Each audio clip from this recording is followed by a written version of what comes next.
Praise the lord. ప్రభువును గణరక్షకుడైన యేసుక్రీస్తు నామములో మీ అందరికి కూడా శుభాలు. అందరూ బాగున్నారు కదా? ప్రతిరోజు మీ కొరకు ప్రార్థన చేయబడుతూ ఉన్నాయి. నేటి వాగ్దానముగా యోబు గ్రంథము 22వ అధ్యాయము 21వ వాక్యం చదువుతాం. ఆయనతో సహవాసం చేసిన యెడల నీకు సమాధానం కలుగును, అలాగున నీకు మేలు కలుగును. Praise the lord. Hallelujah, hallelujah. ఆయనతో సహవాసం చేసి, ఎవరు ఆయన అంటే నిన్ను నన్ను సృజించినటువంటి సర్వలోక రక్షకుడైనటువంటి యేసుక్రీస్తు వైపు మనం చూసినప్పుడు మనకు సమాధానమును మేలు కలుగుతాయని వాక్యము దేవుడు మాట్లాడుతూ ఉన్నాడు. ఈ లోకంలో చాలామంది చాలా సంపాదించుకుంటారు. డబ్బులో మనకు సమాధానం దొరకపోవచ్చు, మనకున్నటువంటి ఆస్తులు మనకు సమాధానం కలగకపోవచ్చు, కుటుంబంలో మనకు సమాధానం కలగకపోవచ్చు.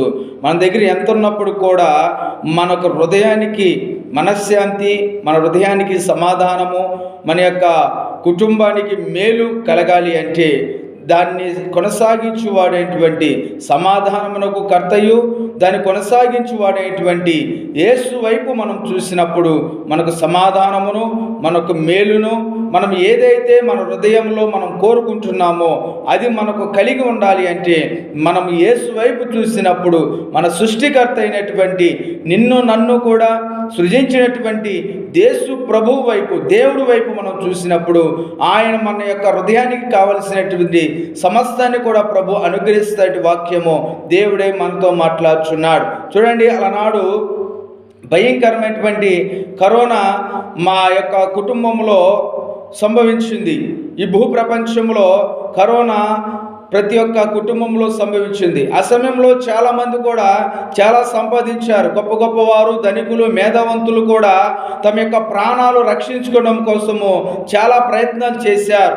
కానీ ఆ యొక్క ప్రాణమును రక్షించేటువంటి యేసు వైపు నువ్వు చూసినప్పుడు నీ కష్టాల్లోనూ, నీ బాధలోనూ నీకు కావలసినటువంటి ప్రతిదీ కూడా ప్రభు ఇచ్చి నీకు సహాయం చేయడానికి ఆయన సిద్ధంగా ఉన్నాడు. కాబట్టి మనం యేసు వైపు చూసినప్పుడు, ఆయనతో నువ్వు సహవాసం చేసినప్పుడు, ఆయనతో నువ్వు స్నేహం చేసినప్పుడు, ఆయన్ని నువ్వు వెంబడించినప్పుడు, దేవుని మనం స్తుతించినప్పుడు ఆయన మనతో ఉండి మన యొక్క ప్రతి అవసరములను తీర్చడానికి ఆయన సిద్ధంగా ఉన్నాడు. కాబట్టి ఎలాంటి పరిస్థితి ఎదురైనప్పుడు కూడా భయపడకుండా ఆయనతో మనం సహాయం చేసినప్పుడు, ఆయనతో మనం సహవాసం చేసినప్పుడు ఖచ్చితంగా దేవుడు మనం విడిపిస్తారు, ఖచ్చితంగా దేవుడు మనం రక్షిస్తాడు. మనం ఏదైతే కోరుకుంటున్నామో అది మనుషుల వల్ల కాకపోయినప్పుడు కూడా నీ హృదయాన్ని ఎరిగినటువంటి దేవుడు మన యొక్క హృదయ వాంఛను తీర్చి నిన్ను నన్ను కూడా తృప్తిపరిచి దీవించి ఆయన మనల్ని ఆశీర్వదించడానికి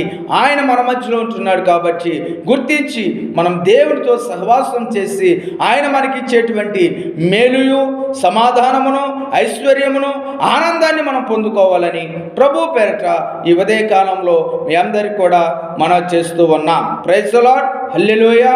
ప్రార్థన చేద్దాం. సకల ఆశీర్వాదాలకు కారణభూతుడైన యేసు ప్రభువా నీకు స్తోత్రాలు. ఈ లోకంలో ప్రభువా ఎంతో మందికితో నువ్వు సహవాసం చేసినప్పటికీ కూడా నీకు కావలసిన సమాధానమును, నీకు కావలసిన మేలును, నీకు కావలసిన ఆరోగ్యమును, నీకు కావలసినటువంటి సంతృప్తి నీకు కలగపోవచ్చు.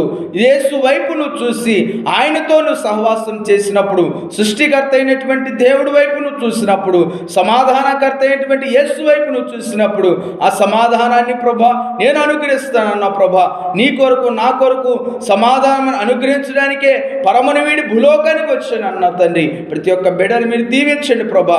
ఎంతమంది అయితే ప్రభా నీ వైపు చూస్తూ ఉన్నారు ప్రభా, ఎంతమంది అయితే ప్రభా నీ యందు నమ్మిక కలిగి ఉన్నారు ప్రభా, ఎంతమంది అయితే ప్రభా నీ యొద్దకు వచ్చి ప్రభా దేవుడు నాకు సహాయం చేస్తాను విశ్వాసంతో వచ్చిన వాడిని ప్రభా, ప్రతి ఒక్క విశ్వాసాన్ని ప్రభా మీరు స్థిరపరుస్తారన్న ప్రభా.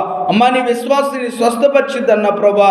ఇదిగో నా తండ్రి మీ సెలవిచ్చిన వాక్కును బట్టి ప్రభా ఇదిగో నాయన బిడ్డలందరూ మీరు దీవించి ఆశీర్వదించి నీ సన్నిధానంలో నుండి దీవించి పంపించమని యేసు నామములో అడిగి వేడుకుంటున్నాము తండ్రి. Amen, amen. Praise the lord. ఈ మాటలు విని నీవు అనేకులు కూడా షేర్ చేసి ప్రతి ఒక్క కుటుంబంలో కావలసిన సమాధానము, ఆరోగ్యము పొందుకోవాలని ప్రభు పేరట మనం చేస్తూ ఉన్నా.